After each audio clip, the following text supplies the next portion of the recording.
You've taken a wrong turn down CreepStreet.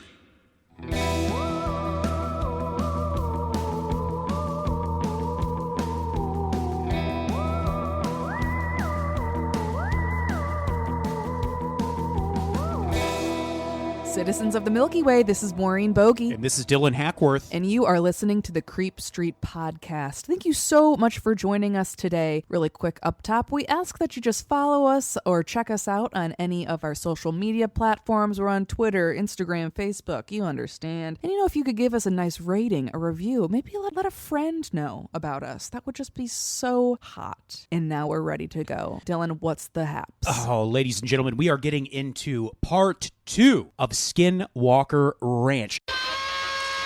And We're here, yes. Oh, it's crazy. And I want to give a quick shout out. I forgot that Instagram user Jane Lanes requested Skinwalker Ranch. Yes. And I forgot to give her a shout out at the beginning, so I'm going to give her a shout out now. Thank you, Instagram user Jane Lanes, for requesting this. Yes. And also a shout out to friend of the show, Zach Tomlinson, who sent me an article with some big updates about Skinwalker Ranch that I had not heard about that are going to change the ending. So let's get started in part 2. Okay. Now, when we left off last week, we were introduced to American billionaire Robert Bigelow, founder of the National Institute of Discovery Science. It'll be referred to as NIDS henceforth. And when we last left the Gorman family, they had finally reached a breaking point. They were ready to move off of the ranch. Right. Too much. Yeah. They were just ready to go. Well, because this had now caught the attention of the media, it also caught the attention of Robert Bigelow and his organization NIDS. So NIDS bought the ranch, much to the relief of the Gormans, who could now leave. They had been there for about 18 months. They relocated to another ranch 25 miles away, and everyone was happy to get away. But Tom still was not satisfied, the father in the family. Okay, yes. Okay. Did not like that he got ran off of his own ranch. So he took a job working for NIDS as the ranch manager because he couldn't let it go. Yeah, he had needed to find out. Right. They've got another ranch. He, his wife, and son, they now live about 25 miles away on another ranch, but he still wanted to be on that ranch because he needed some damn answers. I gotta admit, I do kind of get that, though, because how could you not just be uninsatiable for answers and be so curious? I'm getting Watcher House vibes. This was something they were happy. This was a dream of theirs. They're angry that their dream was kind of taken away from them. And because it had become known to the public, to the media, they had kind of become the butt of jokes, which they also did not like. In the fall of 1996, things went a little crazy. And there's a bit of debate over how to actually approach this phenomenon. Oh, no. Tom and some members of NIDS were advocates for a more stealthy approach. They were afraid that by going too big would scare away the phenomenon. And others wanted to do the opposite. They wanted to cover every square inch with cameras, with surveillance, with sensors. Two different philosophies that I can see the merit of both. For sure. And on September 16th, 1996, they saw one of these orbs of light. And while they could not gather enough info to make any claims, it was an indication that they were headed in the right direction. Oh my God. This will become a theme in this part of the story. There's enough stuff happening that NIDS is like, okay, something's going on. NIDS has gotten some kind of validation. Right. And we're happy for them. They know something is going on. It's not something they can bring back home to Mr. Bigelow. It's not concrete proof. It's all personal experiences, which on their own mean a lot, but it's not something you can present to scientific scrutiny. Right. And that's just kind of the nature of the beast of all sort of paranormal activity. Well, obviously, when the NIDS team got out there, like I said, the phenomenon changed a bit. It was doing things that were personal, but not something they could really capture and record. Things also just were not happening as often. So Tom told them, hey, why don't you come back in the spring? So January 3rd, middle of winter, Tom noticed that on one of the cows, there appeared to be like scratch marks, as if like a predator had been messing around with the cows, but it's January 3rd, and in the Uinta Basin, it's like 30 below zero. So it's cold as hell. And typically predators are not acting that way that time of year, especially in those conditions. On January 21st, Tom decided to bring some of his cattle back to Skinwalker Ranch. Got it. In hopes that maybe it would trigger some of the activity. On March 10th, that spring, a prized calf was mutilated out in the open, and no one saw anything happening. No one saw a single thing. So he calls NIDS, and within 5 hours, the NIDS team is out on the ranch. And they're bewildered by what they see, right? Yeah. So the cow had seemingly been ripped apart by some immense force. However, like we said before, no blood. That's insane. The blood and the organs had been removed. Not a speck of blood anywhere. Not in the cow or around it. This cow, they had tagged it 40 minutes before. Just 40 minutes? 40 minutes before. Whoa. And their blue heeler, the dog, one of their ranch dogs, was growling at something. And it started chasing after something. Whoa. Yeah. It takes off. 6 hours go by, and there's no sign of the dog. Oh, no. They examined the corpse of the cow and realized the tag had been removed. And it had to be something sharp because it looked as though it was done with a scalpel. It looked surgical. It wasn't just like ripped off with teeth. Yeah. Exactly. And obviously the dog would never be seen again. Oh, no. Fortunately, we're spared graphic details. They just never saw it again. Weird. So they search the ground looking for any kind of clue. And they notice the other dogs are in their kennels. And they're scared as fuck. One of the dogs is like whimpering quietly. They're really scared. And Tom said they hadn't come out of their kennels all day, as if they were like scared of something. And these dogs were ranch dogs. Like, they're mean little sons of bitches. Right, like that's not right. Their job is to be a pain in the ass of every man, woman, child, and cow on the goddamn property. Right. That's their job. It makes you think, you know? Yeah, exactly. Are these dogs lazy? No, they simply are afraid of some sort of super fucking weird invisible monster. Like, if they want to feel that way, like, let them feel that way. Let them feel that way. They're dogs. So on March 12th, Tom and the NIDS team the NIDS are having a meeting when they notice that the cattle and the dogs were acting very strange. Very on edge, as if there was something stalking about the property. Oh, no. Well, shortly after 11 p.m., the dogs start barking like crazy. This is March 12th. So they run out to Tom's truck, they get in, and they take off. Tom's truck was equipped with this very powerful spotlight. So the cattle seem to be hunkered together in the northern part of the pasture. Go on. As they made a turn in the truck, they briefly caught a glimpse of a black shadow in the southeast corner of the pasture. And what the shadow was another cow, but it had separated from the rest of the herd. And they saw that there were two bright orbs of light above the cow in the tree line. So they put the pedal to the metal and they raced towards these orbs, right? Right. As they approach, they realize these two orbs of light were actually the glow of eyes.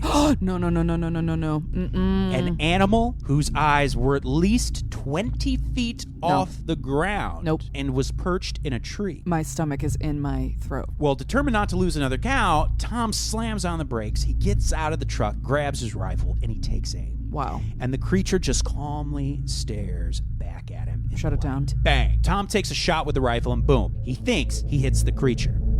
When they get about 40 feet from where it was, however, they could see the animal was gone. But Tom spots it again, fires 2 rounds, hitting it. They searched the area, could not find it. What? But they did find tracks. They were oval, 6 inches in diameter, with 2 sharp claws coming from the rear that sink into the ground, kind of like a raptor claw. Oh, God. They searched for 2 hours, and the only other thing they saw was an identical track to the one they found, but it was 20 feet away. I mean, is that how far it's like It's like gate? fucking gate is? I don't know. Because that's going to be another firm, and I mean firm.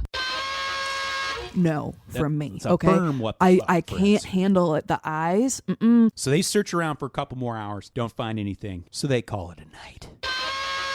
The next morning, they compare notes, right? Tom believes it was 2 separate animals, the first being the one he shot and the second being a different one. The second animal he described as being huge and muscly, like a big dog or a wolf that weighs maybe roughly 400 pounds. So about a month goes by with pretty much no activity. And then in April of that year, Tom did express this feeling of dread, like something was waiting to act. So it's waiting for that opportunity to be a little piece of shit. It's Ocean's 11 now. It's Andy Garcia. It knows, oh man, it knows it's being watched now. It's now being a big dickhead. Fuck. So NIDS, once again, sends out an investigative team. They arrive the next day. and they immediately also note the sense of dread. So Tom reported to them that him and Ellen were out driving around the property for about 45 minutes, checking on the bulls and the cattle. And they specifically checked on their prized bulls. They had 4 of them, and they looked in great shape. These are like prized Black Angus bulls. Oh, you know what I mean? that. Gorgeous motherfucker. They looked to be okay. So they drove around a bit more, and when they were on the way back to the ranch house, suddenly Ellen screamed that all 4 bulls are gone. Like, what the fuck? Tom is dumbfounded, slams on the brakes. He looks, the bulls are gone. 45 minutes ago, these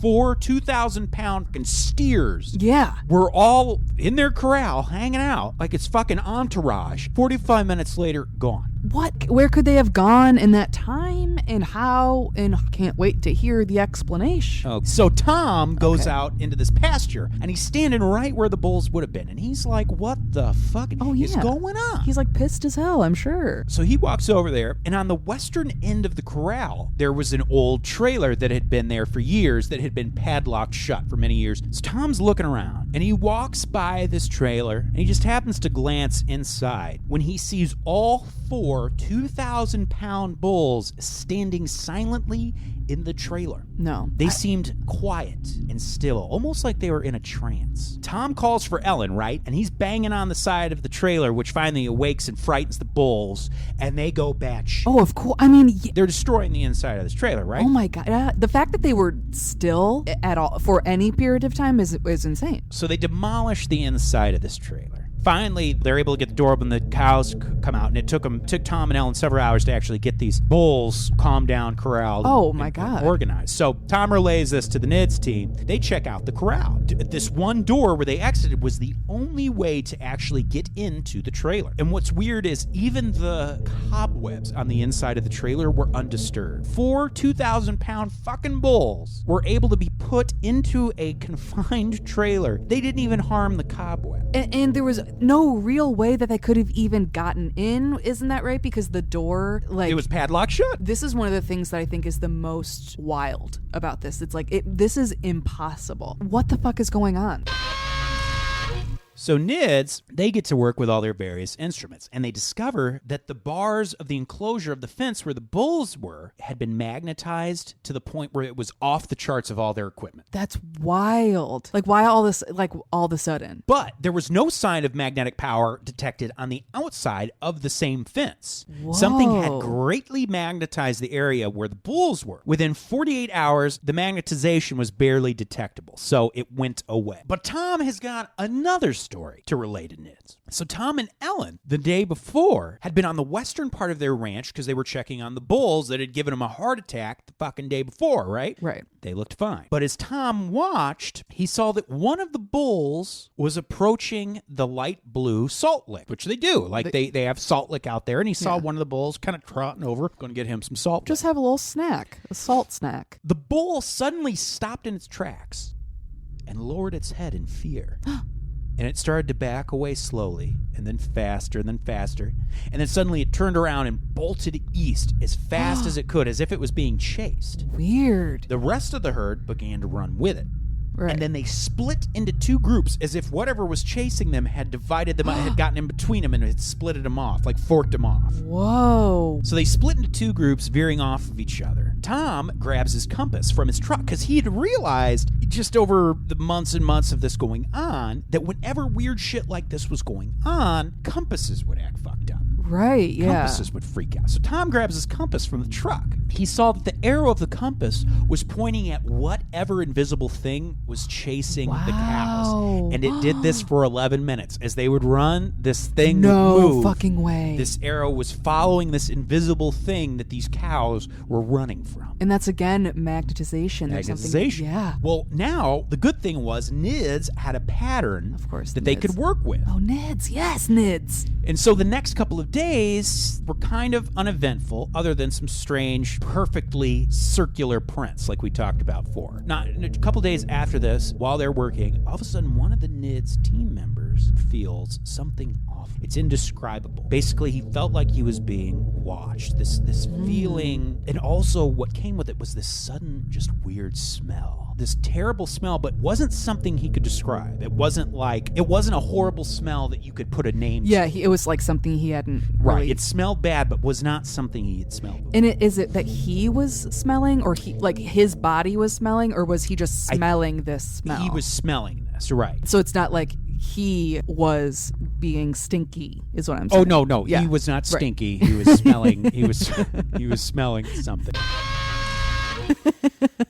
Okay, so on the night of April 7th, while they were in the command center, a neighbor called them in a frantic mood, right? She's like, hey, get outside right now because there's 3 UFOs headed in your direction. Whoa. They got outside, but they weren't able to see anything. April 9th, a downpour comes. They're in the truck. They're driving cautious about the ranch. All of a sudden, one of them notices a dim light about 200 yards to the south. So they went to a high ridge a couple of miles away that overlooked the ranch because they wanted to get a good view, but maybe in a way that was off the ranch so they wouldn't, scare it away or whatnot. So they were able to spot the light with night vision goggles. They searched the area the next day when the rain had subsided, but they couldn't find anything. Tom and Ellen took a few days off because they needed a vacation. Yeah, they you know need what I mean? they need a minute. So on the day they came back, after a few days of hiatus, they came to the ranch and they came to the command center. They got inside and they sat down and one of the team members flipped on one of their portable magnetic field detectors to check to see if the batteries were good. And all of a sudden it just goes crazy. Spikes off the charts. It was picking up a magnetic field that was coming from inside the command center, specifically right by Ellen.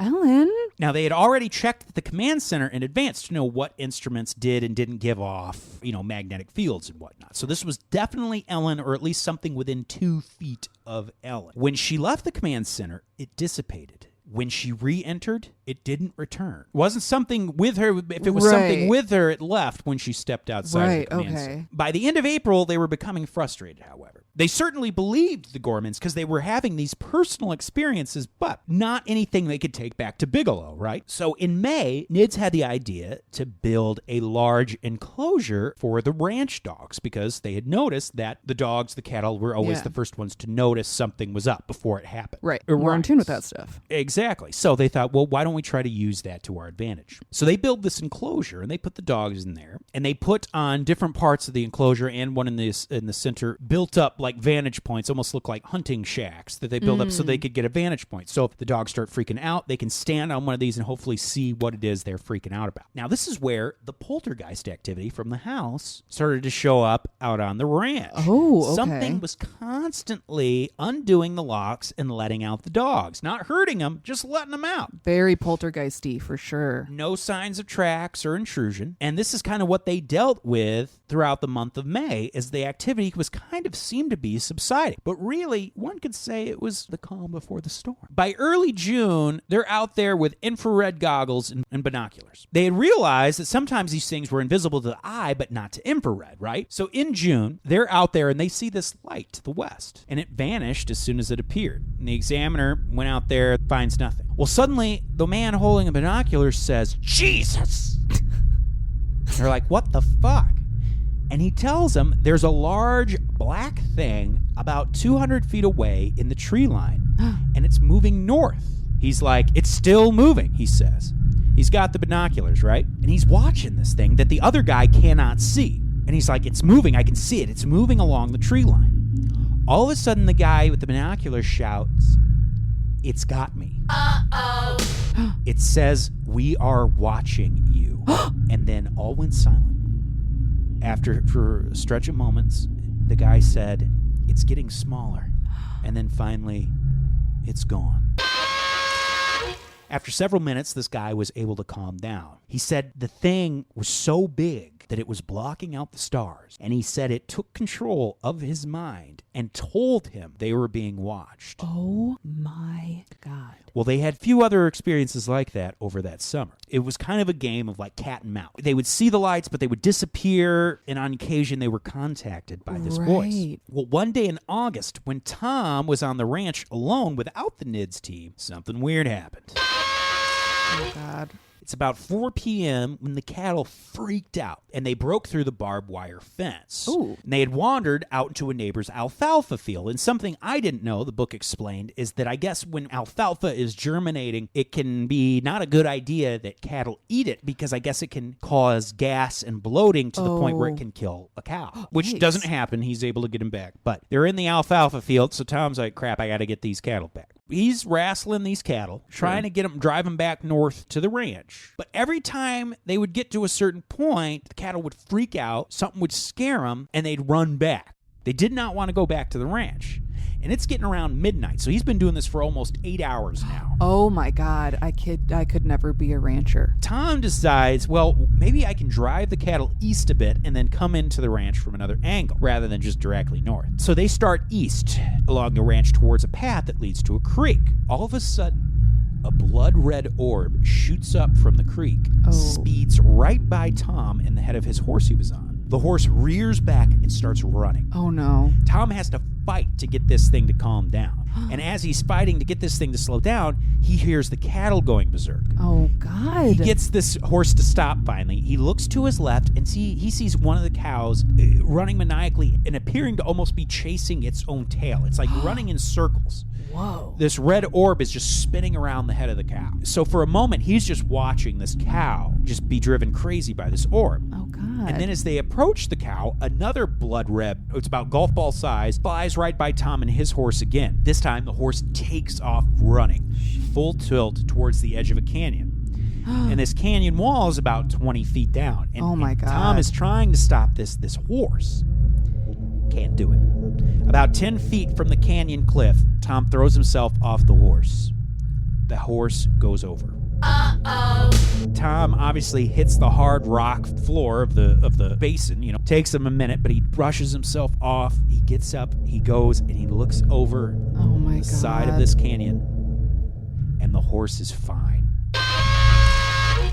It's already trying to walk back up the canyon wall. Like that, horses get hurt just standing around. Yeah, horses get hurt when you sneeze on them. So after a few minutes, Tom, after collecting himself, he looks over and he sees these orbs driving the cows crazy. And he realized what it was doing. It was driving them toward the creek. And there was about a 15-foot embankment by the creek. These cows stampeded over the embankment. Oh no. Some were killed, some were trampled, some were injured, some did live. They assessed the damage. Oh, God. I mean, how bizarre is it that the cows suffered so many injuries and some of them died, but the horse was completely fine? Well, just then, as they're looking down at the devastation, they see the lights of the truck pulling in up at the ranch, and that's Ellen. So Tom walks over and meets her and tells her what happened. The son, Tad, stayed to see what he could do to help the animals that were still alive. They were able to save the ones that were injured. Tom gets in the truck, and he just sits there silently. He just doesn't even know what to say. And they could see Tad walking toward the truck when all of a sudden Ellen pointed. 10 feet above their son, Tad, was one of these red orbs. Oh, God. Ellen got out of the truck and screamed. The moment she did, the red orb suddenly began hurtling in the direction of the truck. They jump back inside, shut the door, and it flies right at the truck, and right before it hits it, it flies right up straight into the air and vanishes. When Tad got to the truck, Tad didn't even see this. When he gets to the truck, he's wondering why his mom's screaming, for Christ's sake. Right. But he did say, right before his mother screamed, he had a feeling of being watched. This is so weird. So our Ellen and Tad drive back to the ranch house. Tom finishes up a few things. He walks back up to the house, and now it's about 2 a.m. When he gets to the truck with Ellen again, she points, and there's that blue orb from episode 1. They hadn't seen it in months. It's hovering by the ranch house about 12 feet off the ground, and after a few moments it darted away, and they just drove back home in silence. Well, as we know, there have been reports of crafts like that for decades in the area. Not just the Gormans. Didn't start with the Gormans. And not just orbs, saucer-like things. Like there was a report, saucer-like craft. They would look like they were about to fly right into a sheer just rock wall. Wow. And they would vanish as if there was a secret door you couldn't see. Like they were flying into the side of a mountain. A lot of stuff like that. Now, we know from Volume 1, Tom said the most common thing he would see in the sky was that orange tube thing, that like portal. Remember that? Right, yes. Where it would be nighttime, but through this portal it it would be day, that one? Exactly. Okay, right. yeah. Well, something very similar was reported in 1975 over the Minuteman missile silo at the Maelstrom Air Force Base in Montana. We know that when the distress call was made, an elite sabotage alert team responded and actually reported seeing the portal for themselves. It was bright enough to illuminate the silos below. Fighter jets were scrambled into the air, but the thing left before they could get to it. The scariest part of all, though, during the encounter, the launch codes for the missiles had been changed. Official documents from the Pentagon would reveal that similar events happened at 4 other bases along the U.S.-Canadian border within a few weeks of the one that happened in Montana. Oh my God. That is mind-blowing. So, you remember our little meditator guy from the end of part 1, right? Oh, sure. The one that wanted a hug, but fucking Tom was Tom being was a a dick fucking about douche. it. Yeah. Fuck Tom. August 25th, 1997. The NIDS team had noticed that for whatever reason, there was no correlation, but they had noticed whenever someone was meditating, it would trigger activity. Oh, okay. So it's 2:30 a.m. One of the guys named Jim, he thought about that, like, oh, every time someone's meditating, these things happen. So he sets up a little place and he starts meditating. Nothing happens. They decide, well, how about we move operations to another part of the ranch, if we're not getting anything here. So they start breaking down equipment. And Jim then sees a light about 150 yards away on the track. And at first he thinks it must be like a piece of glass or something that's laying in the road because it had this almost like it was reflecting light. As he watched it, it appeared this light was getting brighter. So Jim and the other guy that was with him was named Mike. They're watching this light grow. They thought it might be one of these tunnels, right? So Mike, he's got one of those infrared binoculars. That's right. He's watching this thing. And all of a sudden Mike says, there's something coming out of the light. It has no face. Jim asked him what he saw, and Mike said, oh my God, it's on the ground. It's walking away. The light was now shrinking, and Mike is in a state of panic. Jim is trying to get him to calm down and also describe what it is he saw, because he couldn't see it. Mm-hmm. So Mike said through his binoculars, he could see that the light was a tunnel. And that this thing, he estimates to be about 400 pounds, 6 feet tall, was using its elbows to crawl through it like it's almost like military training, like people crawling under the barbed wire and stuff. Prone position, crawling through this tunnel. Like it's crawling through another dimension? Exactly. So they wait 15 minutes, no sign of anything else. So they approach the area where the light was. And they were greeted by a very nasty sulfuric odor. Oh no. But nothing else was there. You smell those a lot during exorcisms, so that's another thing. Let's jump forward to the end of the summer, 1997. Oh, a great year. And the NIDS team has now been investigating the ranch for about a year. They've, as we said, experienced countless strange phenomenon, but nothing that they could use to really establish a pattern to actually present as evidence. So they decided to look for other places that share similar things that maybe they could learn from. Their attention turned to Dulce, New Mexico, another UFO paranormal hotspot.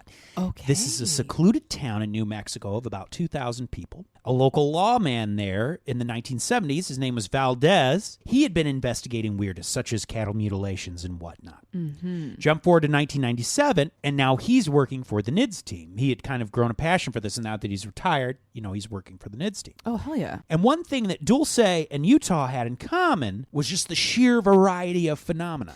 Right. Ghosts, UFOs, cryptids. And there's even a chapter, I'm saving it, there is a part where he talks about Bigfoot and how Bigfoot plays into all this. What, like right when you think it couldn't have anything more, and you say you hit us with the Bigfoot. Yes, and I'm only going to skim over this because Bigfoot will obviously not just get his own episode. There'll probably be different versions of Bigfoot episodes. For sure. Yeah. Just because it's such a big topic. But a little fun fact, I didn't know this. In the book, it said that 20% of Bigfoot sightings are linked to poltergeist and UFO activity. Really? And the book posits that perhaps Bigfoot is not just some undiscovered animal, but is perhaps paranormal or interdimensional on his own. Many report feelings similar to the orb, mind-numbing fear when they approach the Bigfoot. Yes. Almost unnatural fear. Like, it's almost like a safety thing. Like right. It's something in your biology is just like clicking. Exactly. And once a craft had been reported in Dulce, it was a dome-like structure. that was 5 miles long, had to be at least 5 miles long with long 5 row of miles? windows. Yes, and was kind of transparent. You could see it, but it was like you were seeing an invisible shell, kind of like what we were talking about in the last episode. So very similar things. I'm mentioning this just because it's similar. Oh, okay. Yeah. So a year goes by. Nothing substantial happens. They had set up new cameras at the ranch that would run 24 hours a day, 7 days a week. Then, July 20th, 1998, Tom notices 3 of the cameras had stopped working. Someone had blatantly ripped out the wiring of these 3 cameras. It was not lightning or animals or something. Clearly it was like someone purposely did this. These cameras were 15 feet in the air, and they were positioned in a way so that they would capture the ranch in a full 360-degree pattern. The wires of each individual camera were wrapped with duct tape. And it would have been very hard at night, especially, to unwrap that individual duct tape, because here's the other thing, that duct tape was gone. The duct tape wasn't cut. The duct tape was just gone. And they searched everywhere for it. That's when they realized another camera was pointed right at those cameras, and so should be able to catch whatever happened. So hurriedly, they get the tape from that camera, and they play it. And they get to about the 8:30 p.m. timestamp when this would have happened, and it's still light out. So they have a good shot.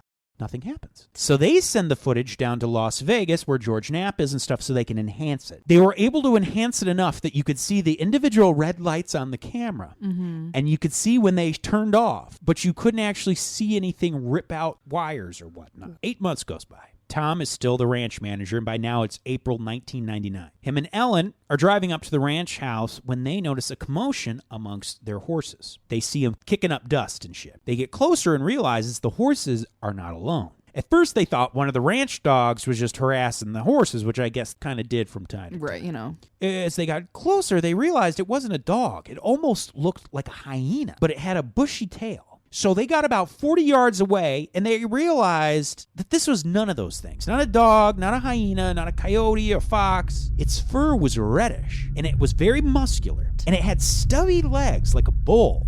Tom got out of his car and started chasing after it. The creature saw him and ran in the other direction. Now, Tom obviously knows he can't chase this thing down, right, but he's running after it because he just wants to get a general sense of the direction it's headed. So he's watching, and it turns at this embankment, and right when he gets to the embankment, he turns, it's gone. And it's a spread out, wide open area of land. He would be able to see it. It's gone. Right. When he got to the location where he last saw it, there's nothing there except the smell of wet dog.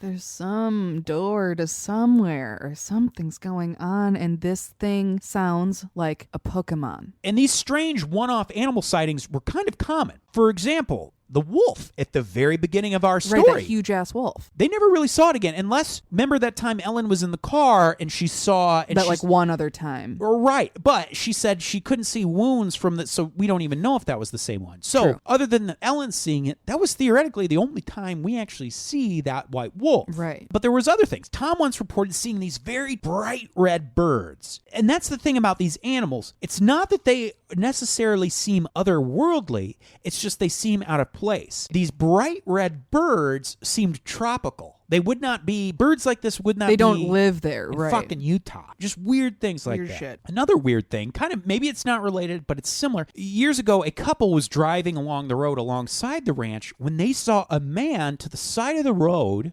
They were driving slow because it's a back road. They were driving pretty slow, and this man was running at an incredibly fast pace. They said that they described it not so fast that it was inhuman, but it was the kind of speed you would probably only see at like the Olympics. Right. Why is this just person doing that? Right. Like this? So it's not necessarily supernatural, but pretty fucking impressive for fucking rural Utah. And it said he never slowed down. He just kept going. Just wouldn't break stride, right? And all of a sudden he vanished. Never saw anything like that again. That's weird, yeah. Well, the activity, as we know, by 1999 has slowly been dissipating. In fact, another couple had moved onto the ranch by that time, and kind of with the understanding that they get to live there, but they also have to report back any weird shit they see. And looking back, George Knapp, when writing this book, he considers if maybe Tom was right about how they approached this thing. Maybe was stealth the right way. Yeah, that's actually, yeah.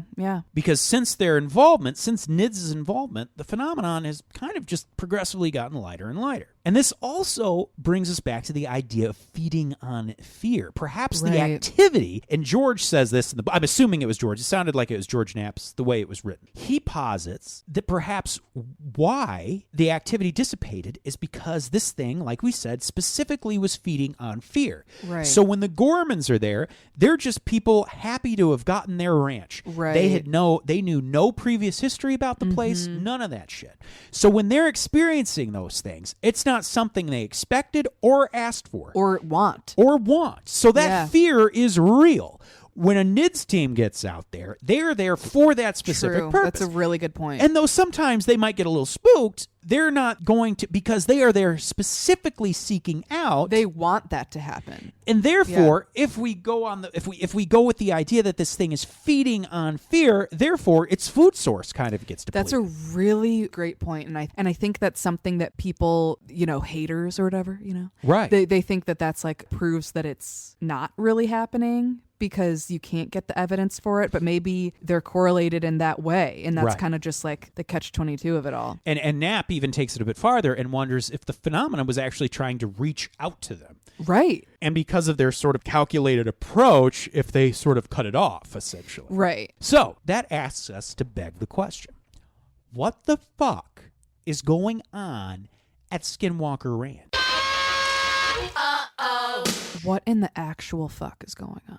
Were all of these phenomena, the UFOs, the paranormal, the cryptids, are they all related? Are they all a part of this one thing? Or are these just separate phenomenon that happen to be hot on one fucking location and are completely unrelated? So let's talk about what some of the explanations could be. First and foremost, obviously, it's a hoax. Right. We got to talk about it. Let's just say the Gormans are lying. Nowadays, they have actually moved out of Utah. They do not tell friends or neighbors about their experience. And the fact that we call them the Gormans, which is not even their real name, means they weren't necessarily looking for publicity. Could they be delusional?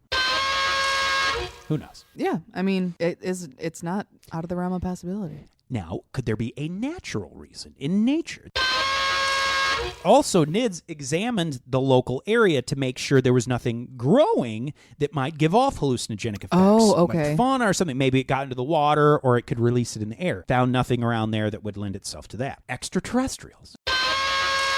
Okay, here we go. Pop off. So some speculate that we came into contact with aliens thousands and thousands of years ago. Some think we first came in contact with them as recently as World War II.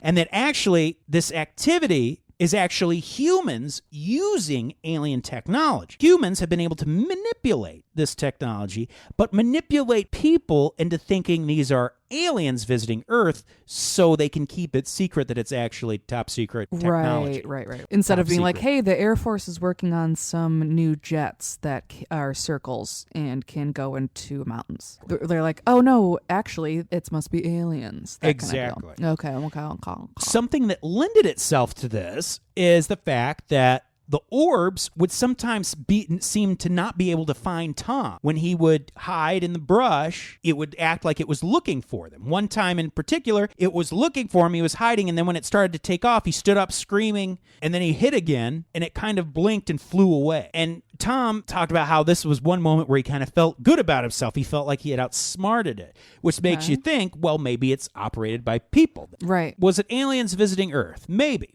But why would they choose an area like the Uinta Basin? Mm-hmm. What's more likely is that this was a probe from another alien race checking out the place. Okay. Yeah. These orbs that, send them back information across oceans of time and space. Right. And then, of course, there's ancient aliens. That's a whole subject on itself. Well, can you go a little bit into it? Ancient aliens that we were visited back in ancient times, and they sort of kickstarted our evolution. Right. Or it could be, like we said, the military. There had long been rumors that there was an underground military base in the Uinta Basin. In fact, both Tom and Ellen had reported hearing what sounded like large mechanical rumblings coming from underground. This would explain why when they bought the place, they were told to ask permission before they dug anywhere on the ranch. Uh-oh. Okay, interesting. And also, this could be a disinformation campaign. Yeah. There's that too. And that's another topic we'll get into with Richard Doty. And perhaps they want us to think that there's alien life out there so that to keep us from actually knowing. That's a big brain fuck we'll get into. Yeah. And then, of course, maybe it's the curse of the Skinwalker.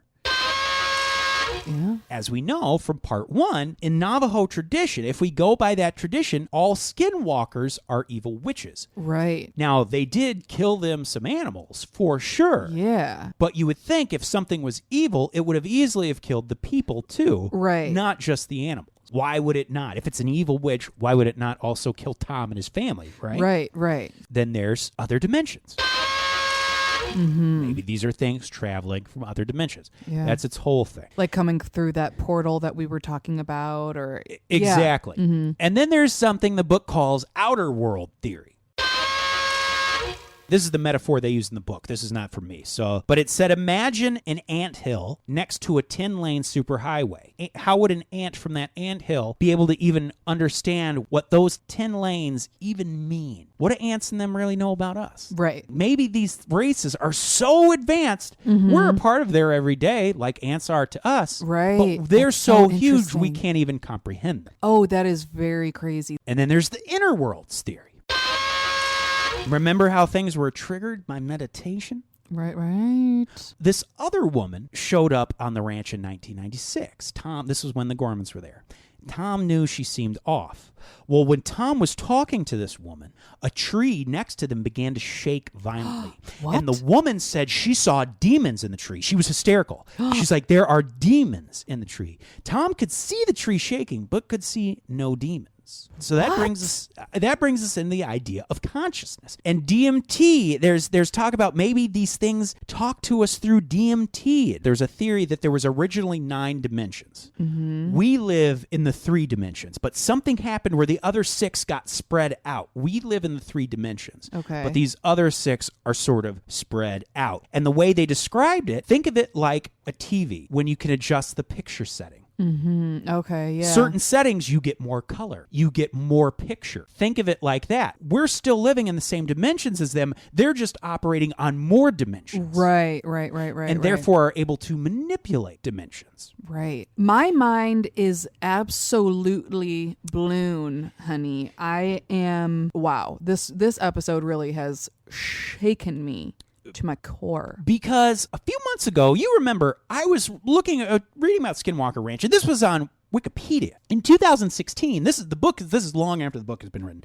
2016, Robert Bigelow sold the ranch for $4.5 million to a shell company called Adamantium Holdings. And then suddenly, alarm bells started going off in my head. Why? Because adamantium is a fake element from the Marvel universe. Adamantium is the metal that's inside of Wolverine. It's not a real thing. It exists solely within the realm of Marvel Comics. And I remember thinking, what the fuck? Is Disney building a theme park?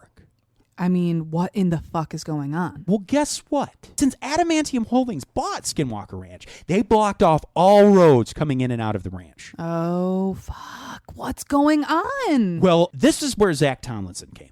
He sent me a message with an article. Robert Bigelow sold the ranch to Utah real estate tycoon Brandon Fugel. And this is where the History Channel series The Secret of Skinwalker Ranch is going to come in. Ladies and gentlemen. Wow. This has been Skinwalker Ranch Volume 2. Woo. Thank you so much for joining us. As always, my name is Dylan Hackworth. I'm Maureen Bogey. And this is CreepStreet. Citizens of the Milky Way, good night and goodbye.